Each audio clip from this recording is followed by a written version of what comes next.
食べたいものを出してくれというね、召し上がりたいものしか一切召し上がりませんでしょ。それで行きたい時間にしかキャーラしませんし、予約なんかなんでしなあかんやっていう方ばっかりでしたでしょ。それで時代ですけれども、これも私ミシュラン調査員撃退記というのを書きましたねこれ慎重に書いたんですけどね。飛んだよ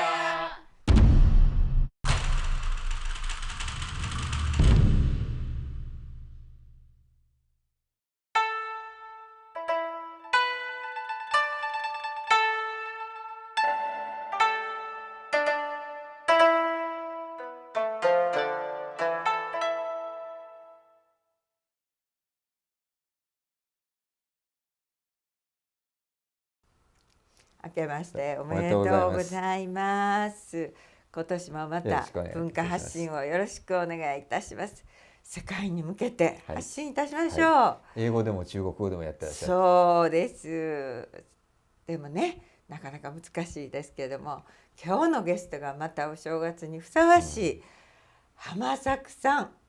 もう京都では有名な割烹を初めてなさって、皆さんがね、美味しい美味しいと言われたお店でございますけれども、そこの3代目森川博之様に来ていただいております。どうぞよろしくお願いいたします。おめでとうございます。おめでとうございます。どうぞ。まあ今日はありがとうございます。恐れお招きいただきまして恐れ入ります。お正月にふさわしく、もう本当になんか素晴らしいお料理この間もいただきましたけれども、はい、もう歴史がまたすごいんですよね。京都はね、もう何代15代とか10代とか、こちらのうちもそうでございます。うちらまだ3代目でございます。もう新参者でございます。はい。もうチャップリンまでいらっしゃって舌鼓を打ったと。ただまあお客様の目の前でお料理をするのが今普通になりましたんですね。カウンター割烹、あれを日本で一番初めにうちの祖父でございます森川栄が始めましたのが昭和2年でございますので、まあ95年でございますので、まだまだそんなもう偉そうにはもう言えませんので。でも本当に目の前でね、包丁さばきを見せていただけるというね、もう今そんなお店ばっかりになってしまってますね。そうなりましたですね。もうほとんど今カウンター形式でございますけど、でもまあ前で全部やってるとこはなかなかございませんでね、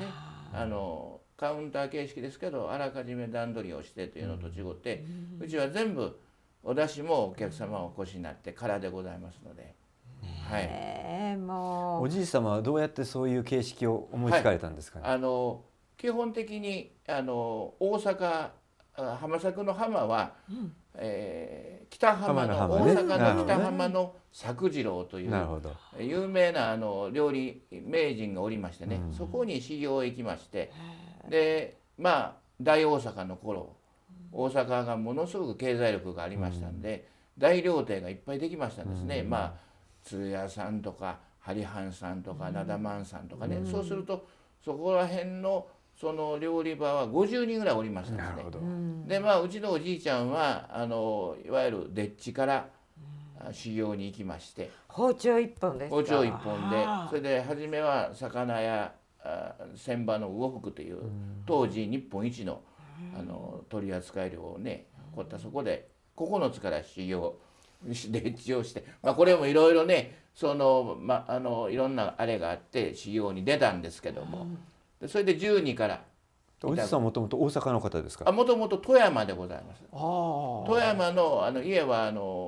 夜勤っていわゆる金属のうちでしたんですけども、そこから養子に出されまして、それでそこが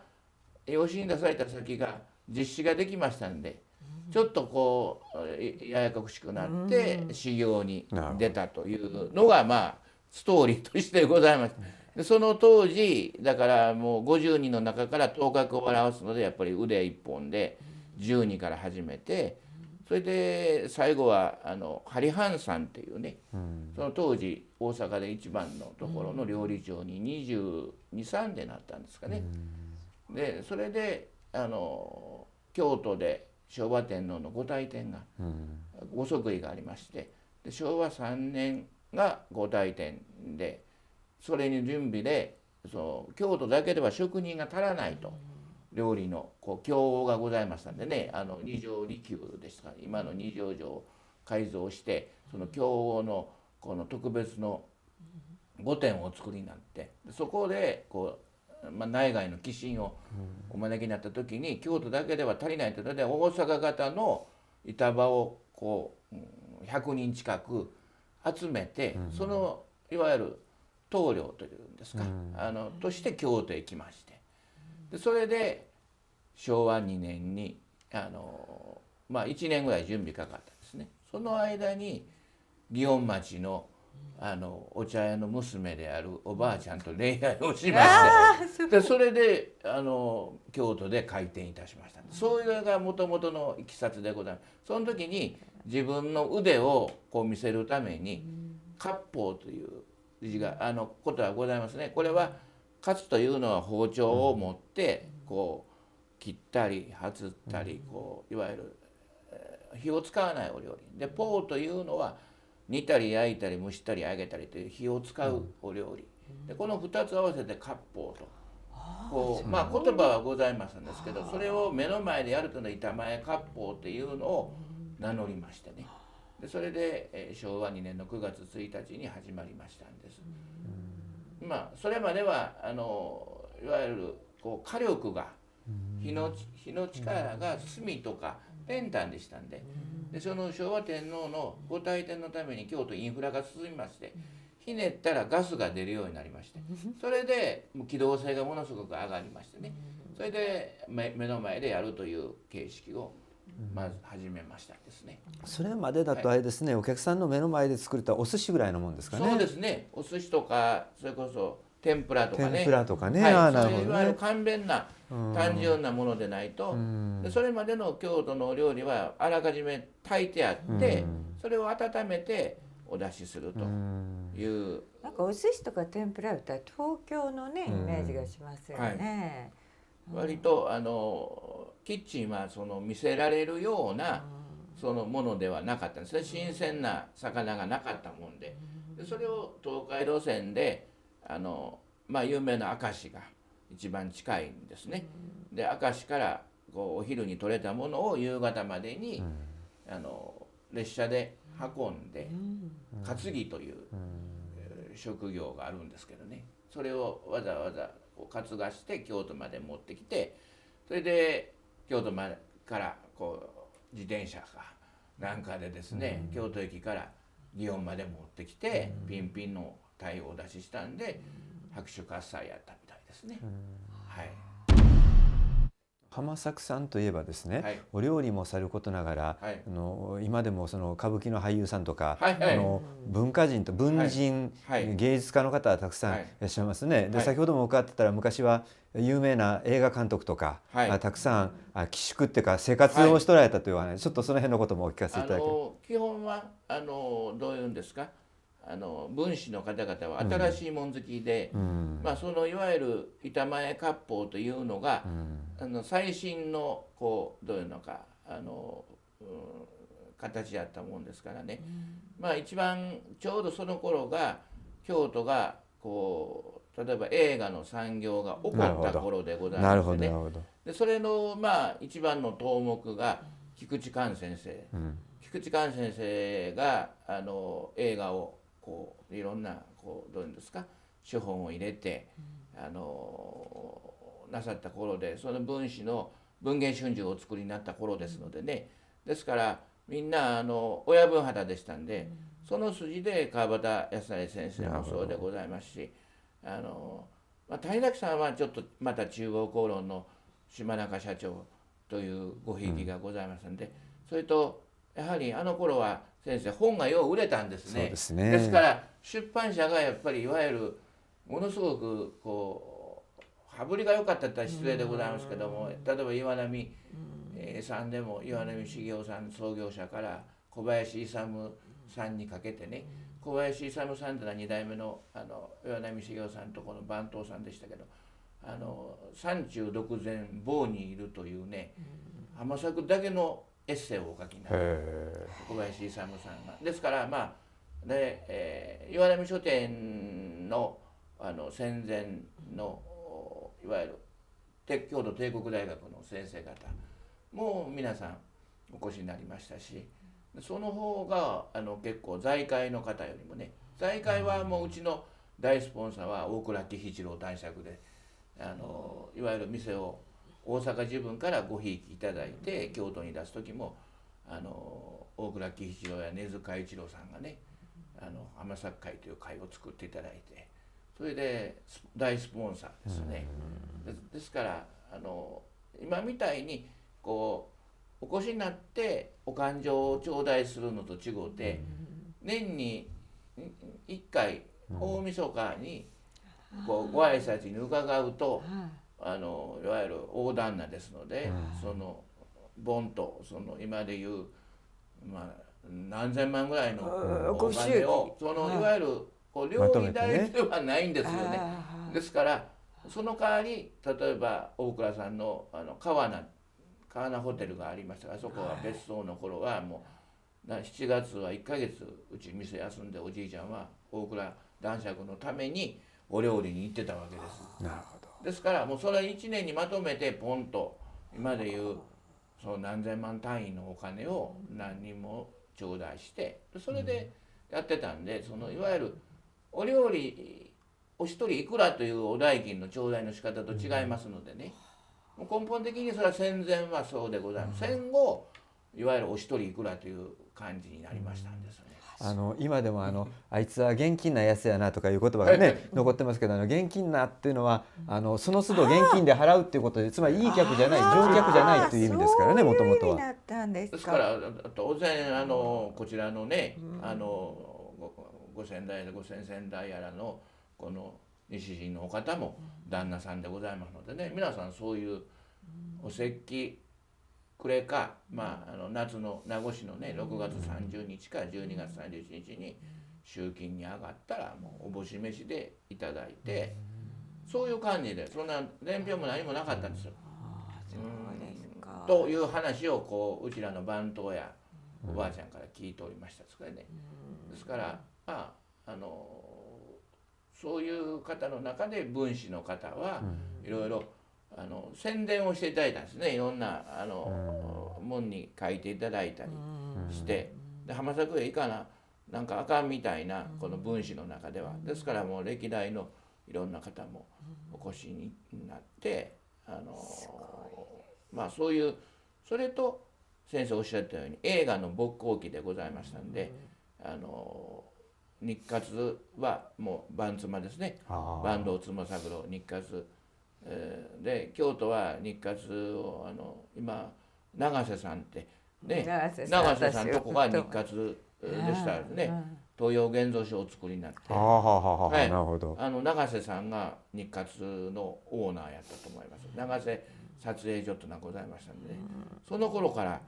ですから、永瀬さんも京都今ね私らごひいきいただいてますけども、そういうなんとか松竹は大谷武次郎白井松次郎で下鴨に撮影所がございましたでしょ。で大映はその後いろいろ統合して有名な永田社長がなさいましたけど、それまでは菊池寛先生がなさってましたですもんね。ですからその頃の菊池寛のどういうのか政治力というのかはやっぱり群を抜いておりましたんですな。文士の中でも皆さんお商売がお上手でいろんなところになさってましたんで、で競馬のね、競馬もいわゆる有馬伯爵、有馬伯爵が中央競馬会というのをお作りになって、京都競馬場が元でしたんでね、いわゆる有馬伯爵もうちのごひいきで、戦前に一番館という馬主専用の洋館がございましてね、写真残っておりますけどね、そこにうちと万葉軒さんっていうフランス料理はいはいはいが特別食堂を馬の仕様にやっておりましてね、へでそれが今で当時1円の半月弁当、今でいう1万円です。でこれが競馬がある時は2000とか3000個出たわけですから、でそれをみんな50人ぐらいいた場で作ってて、万葉軒の洋食弁当と、同じ1円でしたんです。なる1円でその頃はですからもう戦前なんか有馬伯爵とこから農林省へね移りましたでしょ、競馬はね。だから皆さんその有馬さんでいうと競馬のお殿さんでという感じでね、皆さんそういうどうのか置いといない方ばっかりがね、なる祇園町やポント町や上市県やこういう下流会をね支えておりまして、京都ももっと力がございましたからね。そうですね。今大変なことになって。京都力がございました。はい。そうですか。ものすごい歴史なんですけど。今や財政破綻が迫ってそうなのそうなの、もう本当に偉いことになっておりますけれどもね。まあでもいい時代ですね。時代ですな。私らも昔は良かったばっかり言うのはねいけませんけども。西陣はみんなそうですけどね。いやもう少なくともやっぱり昔は良かったっていうのがね。私らのこうどうなんしたらね元に戻るかっていうとなかなか京都はね。でももんいっぱい残ってますんやけどね。そうですね。いいものを皆さん愛してくださったらね、いいんですけど。どんだよ。もうそのお昆布をちょっと見せていただきたい。お出汁がものすごいんで。これ日本料理屋はね、もうとにかくお出汁というんですか、一番出汁っていうのが根本で全部に使えますんですけどね。これは北海道の長津部というところでございましてね、そこの真昆布なんですね。でもうこれがもう今絶滅と取れないんですよ。長津部って北海道のどの辺にあるんですか？こう曲がってまして、函館が先にございましたでしょ。こういうふうに曲がってる噴火湾っていう、こういうこの曲がったとこですね。こういう石狩りこうなって、ここが函館で、この曲がったここが噴火湾、道南なんです。で利尻島っていう京都でよう使いますのは北なんですね。でこれは道南で大間のマグロとかと近いところですか？いわゆる対峙してますですね。対峙しているところで、そこはこう荒波じゃなくて割とこう回ってますので、湾の中が静かなんですね。ですから北海道はもう栄養がいっぱい足りてますのでね。でもそれがなんか海水温が上がってますので、そこで取れなくなって、もうちょっと北の方へ行ってしまったんですね。なんか言うでそうすると今度はこう海が荒れてますのでね、なかなかこうそよそよと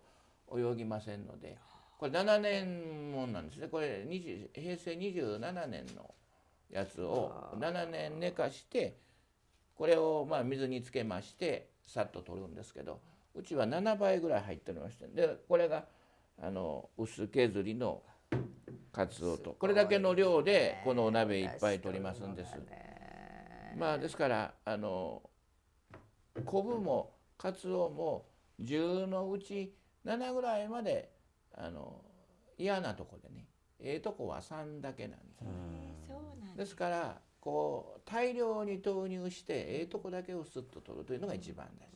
事。こう水につけといたりすると 3-7 でマイナス4がなって、そのマイナス4を皆さん昆布が効いてるとかカツオが効いてるというのは私らからすると癖味なんですな。でそれをもうとこだけ3出すためにこう独特のやり方をしておりますんですね。それは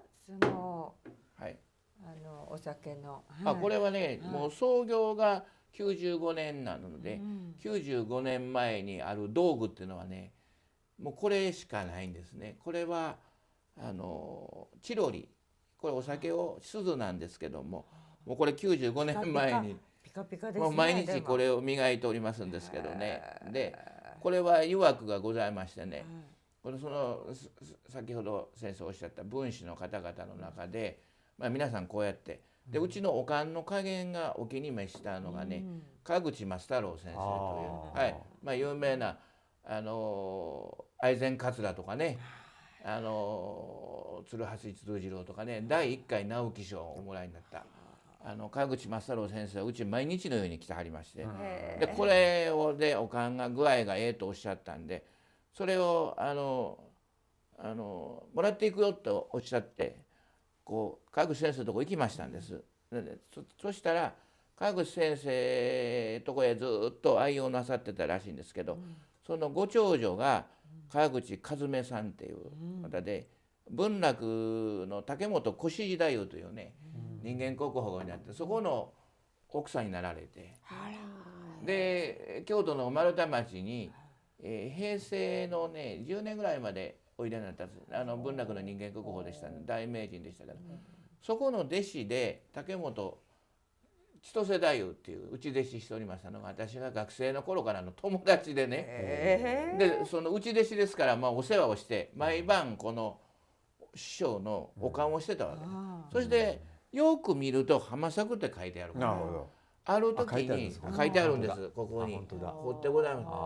ある時に私友達ですので文楽が好きでね、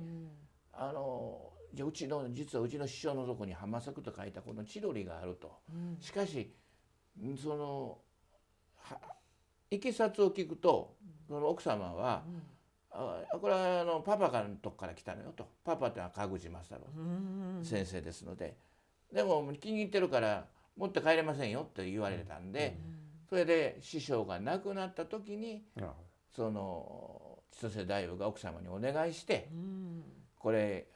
里帰りしてよろしいですかっていうので、それでうちの店へ持って90年目ぐらいに持って帰ってきてくれた曰くのものでございます。これがピカピカに光っておりますでしょ。ですからやっぱり毎日のねやっぱり料理屋の業務の8割は掃除なんですね。なるほど。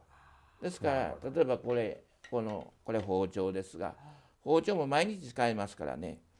こういうふうにしてもこう顔が映るぐらいに。いやー綺麗。これはうちの包丁とえらい違い。これももう何年も使ってましても皿みたいに研ぎ上げて、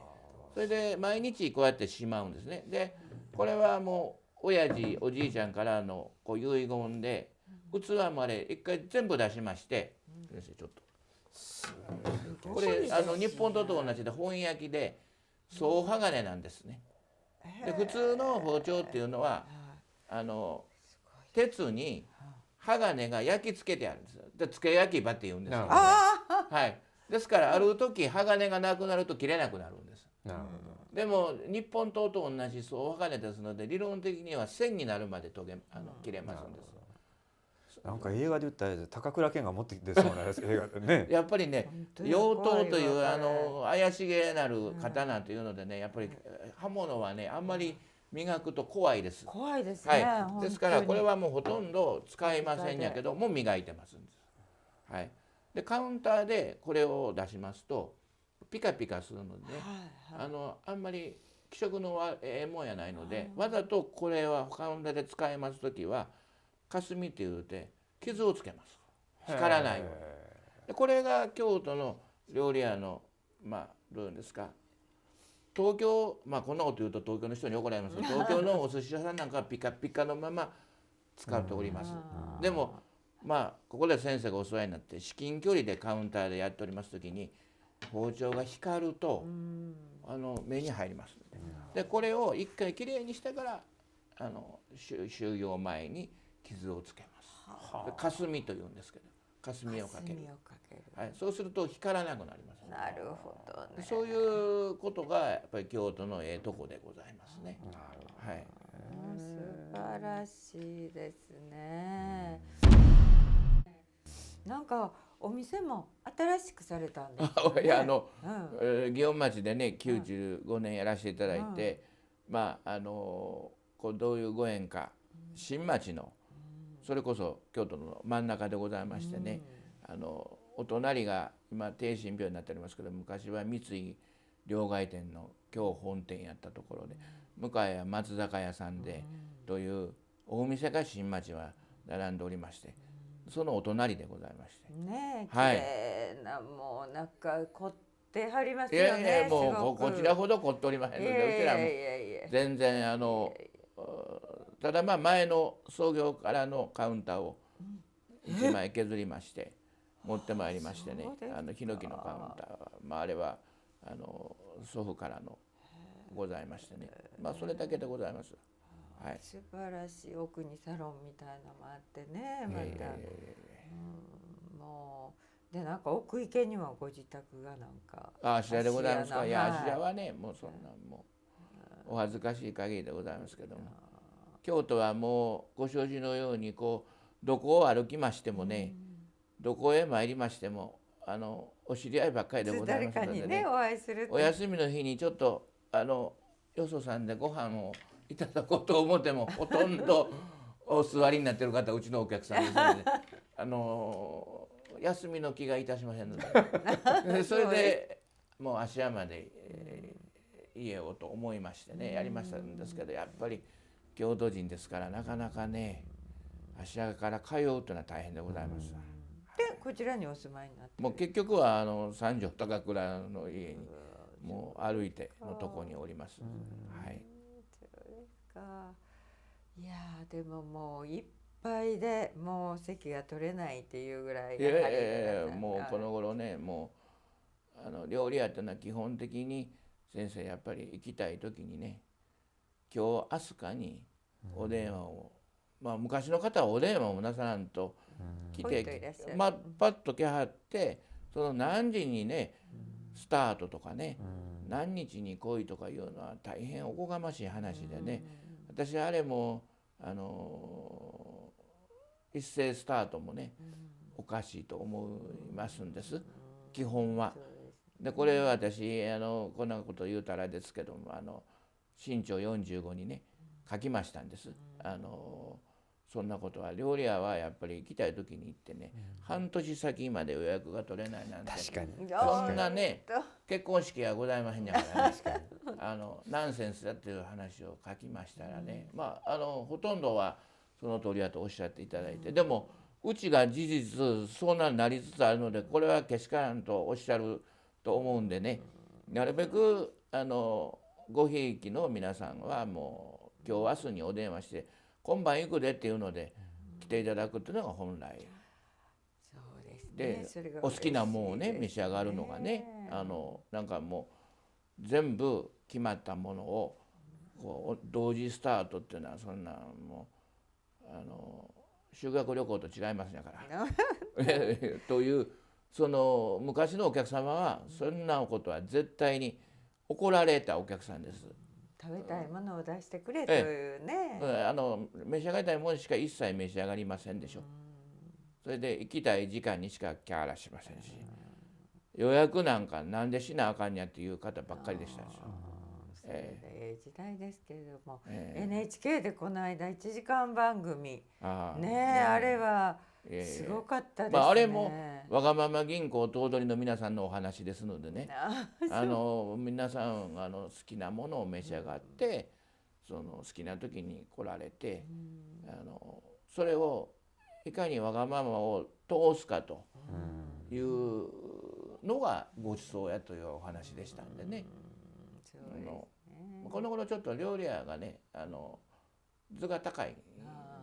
ですね。まあ私も図が高いんですけど腰が低いですいやお料理学校もなさっていてお知り合いの方たくさんいや料理教室はねあまりにも私はお料理がまあ変にというか上になんかデコレーションばっかりに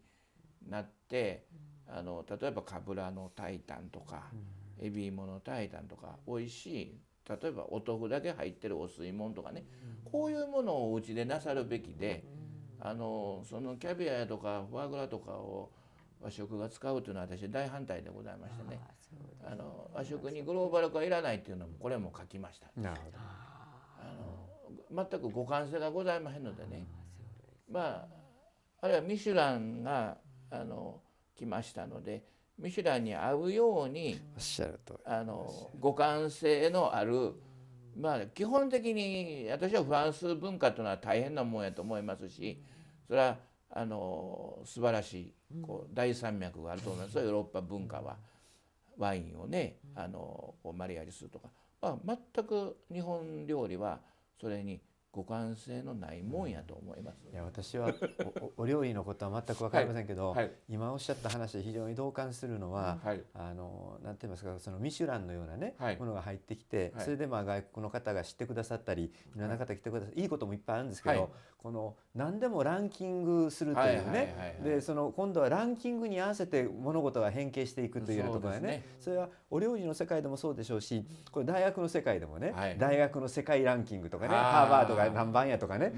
東大は何番でないといかんとかね、みんなそういうランキングに引きずられて、もともと持ってたいいものがなくなってしまって、で国際的には通用しないと、なんか中途半端な形にね。いろんな多様性があってね、それぞれ群雄割拠で、京都なんか別に大したことないや、うちらみたいに大したことないとこでも特質がございますでしょ。でそれをねやっぱり1つ2つ3つっていうね、でそれも来はる人が、これも私ミシュラン調査員撃退記っていうのを書きましたねこれ慎重に書いたんですけどね。でこれはやっぱり批評する人がその1回だけ来てね、それも大変恐縮ですけども30代の方がね来られてね、私聞いたんですよ、後からね本人に。そしたら1年に600件以上行かなあかんと、そうするともうこんな恐ろしいことはないですね。600件こう行ってそれで点数つけるなんて、もこれ自体もう非常なむちゃくちゃな話で、やっぱり批評する側にね批評されるより上のレベルがないと思うんです。ですから昔のお客さんがこれはおかしい、こんな竹安おかしいとおっしゃるんだったらはいって聞けますけども、初めて来はったねいわゆるお若い方がこうランキングをする妥当性を私はその論ではね輝かしいその経歴をね明かしてくれと、その審査員の。でそれ誰もが納得するというね、例えばそれは芥川賞でも芥川の選考委員がおりますでしょ。でその人たちが例えば書いてはる人よりも上ならね納得するけども、誰もこう匿名でその経歴も明かしてないのにねおかしいという話を書いたんです。インターネットのレビューはほとんどそうですよ。そうですね。ないんつけても本当に怖いですよね。そういう意味では怖い世の中ですので、こんなこと言うとまだ炎上しますから。いいことです。炎上するのね。いいことです。いいことです。でも本当におかしいですわ。なんか世の中ね。やっぱりもう料理屋をね行きつけておられる方がね、こうまあでもそんなことはまずおっしゃらないですよね。そこがええから来てはるわけで、それぞれ皆さん得手不得手がありますのでね。